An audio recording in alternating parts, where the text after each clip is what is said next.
Magnolia Hotshots at San Miguel Beermen susubukan maka 2-0. Must win naman ang Game 2 para sa Barangay Ginebra at Phoenix Fuel Masters. Magagandang laban nga ang ating nasaksihan kahapon.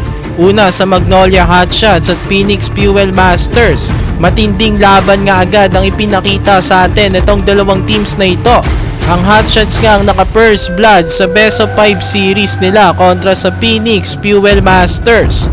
Pero ibang klase rin naman ang ipinakita ng Phoenix. Nakapalag naman ang Fuel Masters kontra dito sa Hotshots dito sa Game 1. Lumalamang-lamang pa nga sila ng first quarter hanggang third. Kaya lang sa uli, lumabas ang pagka-veterano ng Hotshots. Nag-take over ang mga veterans nila sa fourth quarter. Lalo na si Mark Baroka, 3 crucial baskets ang binitawan down the stretch. Sa Game 2, may chance na ang Hotshots sumabante ng 2-0. Pero ang Phoenix Fuel Masters susubukan naman nilang itablang serye at must win nga sa kanilang Game 2 dahil alam nila na mahirap makabangon kapag na-down ka ng 0-2, especially dito pa sa isang magaling na team na Magnolia Hotshots.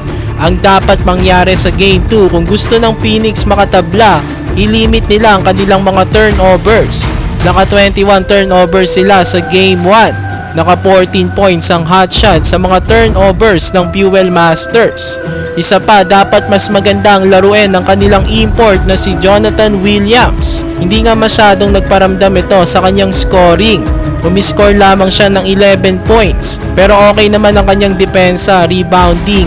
Kaso kailangan niya talaga mas taasan ang kanyang puntos sa Game 2. Mga 20 plus o 30 plus points dahil ayun talaga ang mas effective para sa kanyang koponan. Para naman sa Hotshots, dapat ipagpatuloy lang nila ang kanilang magandang depensa. Ang kanilang depensa ang nagpabalik sa kanila nung Game 1. Tapos keep attacking the paint. Dapat mas aggressive lang sila sa pag-atake sa loob. Meron silang 40 points in the paint nung Game 1. Compare sa Phoenix na 24 points lamang sa loob. Ayan ang dapat i-carry over ng Hotshots sa Game 2. Pag-usapan naman natin ang Beermen at Ginebra. Maganda nga rin ang laban nitong mag-sister team. Buong game, dikit na dikit lang ang kanilang laban. Medyo lumayo ang Ginebra ng third at sa simula ng fourth. At parang mananalo na nga sila dahil umabante sila ng 6 points. Kaya lang nakahabol ang Beermen sa pangunguna ni CJ Perez na umiscore ng 26 points nung Game 1. Nadepensa naman ng Ginebra si Benny Boatwright. I think maganda talaga ang kanilang defense dito sa import ng Beermen dahil nalimitahan nilang scoring nito. Umiscore lamang itong si Boatwright ng 23 points nung Game 1. Tapos meron lang itong 3 out of 11 from beyond the arc. Ito ang pinakamababa na points ni Boatwright this conference. This conference kasi nag-average siya ng 40 points per game. So magandang depensa ng Ginebra sa kanya nung Game 1. Nalimitahan nga ng Ginebra ang import ng SMB. Pero ito namang si CJ Perez ay hindi nila na shutdown. Umiscore nga ng 26 points ito. Tapos si Junmar din naka-score ng 18 points. Ayon nga kay Coach Tim, mahirap daw talaga talunin ng SMB dahil marami ang pwedeng mag-step up sa kanila dahil sa lalim at dami ng mga magagaling na players sa kanilang lineup. Maganda naman daw ang nilaro nila buong game, especially itong sila Scotty, Malonzo at Sista.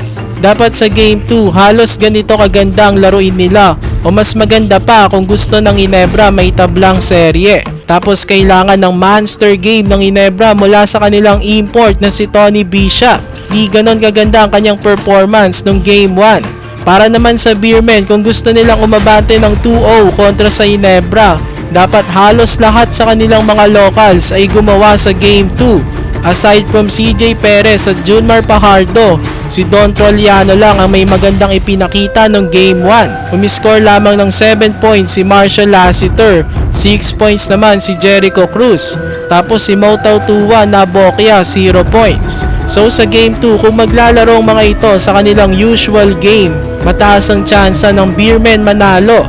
At syempre dapat masabayan ng Beermen ng intensity o aggressiveness ng Ginebra sa Game 2 dahil for sure maglalaro ang Ginebra ng may halong desperation sa Game 2 dahil ayaw nilang mabaon ng 0-2 sa Beermen. Alam nila na mahirap makabalik down 0-2 especially sa team na kagaya pa ng SMB. So must win ang Game 2 para sa Ginebra at Phoenix. Tignan natin kung ano ang gagawing adjustments nila bukas.